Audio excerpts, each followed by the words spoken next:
La quatrième journée de phase de poule de Ligue des Champions nous a une fois de plus fait saliver devant nos petits écrans. Entre matchs renversants, spectacles exceptionnels et exploits individuels, les équipes de groupe E, F, G et H nous ont une fois de plus fait passer un mardi de rêve. Et on en parle tout de suite dans cette nouvelle vidéo.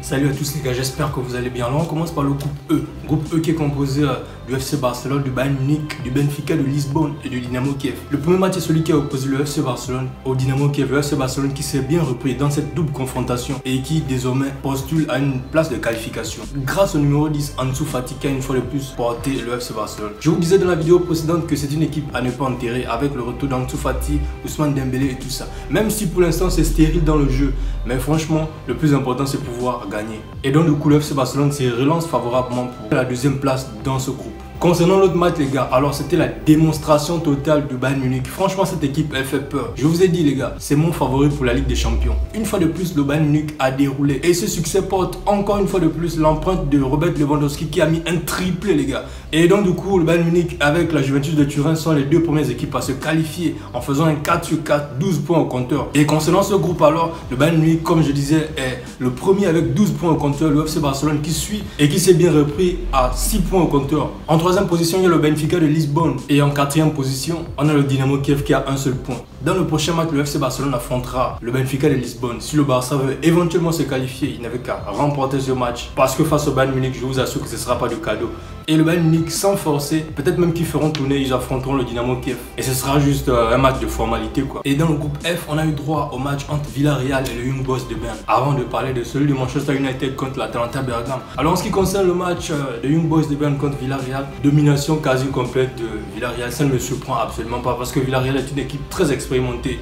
Young Boys de Berne bien sûr qui joue la Ligue des Champions, mais ce n'est pas du standard de Villarreal, qui est une équipe qui fait bonne figure en Liga et qui le démontre une fois de plus en Ligue des Champions. Même si Young Boys de Berne ce n'est pas une concurrence digne de ce nom. Mais Villarreal, il n'y a rien à dire, a su gagner ce match comme il se devait. Même si se sont fait un petit peu peur dans le match, victoire totalement méritée. Et le second match est celui qui a opposé l'Atalanta Bergame à Manchester United. Il y avait un homme qu'on devait notamment scruter. Il s'agit de Cristiano Ronaldo qui faisait son retour en Italie. Et dans ce match entre l'Atalanta Bergame et Manchester United, j'ai rien souligné d'exceptionnel du côté de Manchester United, excepté Cristiano Ronaldo qui une fois de plus se révèle au costume de sauveur pour son équipe. Parce que franchement, dans le jeu, dans le fond, malgré les grands noms qu'ils ont, je vois rien d'exceptionnel dans le jeu. Je pense que cet entraîneur-là, il va se faire virer d'ici quelques 2-3 semaines. Et du côté de l'Atalanta Bergame, c'est plutôt passionnant de le voir jouer. Parce que vous savez que l'Atalanta Bergame, dans ces dernières années, dans ces 5 dernières années, fait partie des équipes italiennes les plus joueuses. Et l'Atalanta Bergame, une fois de plus, a démontré. Même si le but de Cristiano Ronaldo, bon, c'est inévitable, hein, Cristiano Ronaldo, c'est Monsieur Ligue des Champions. Et donc, dans ce groupe, avec le match nul de Manchester United,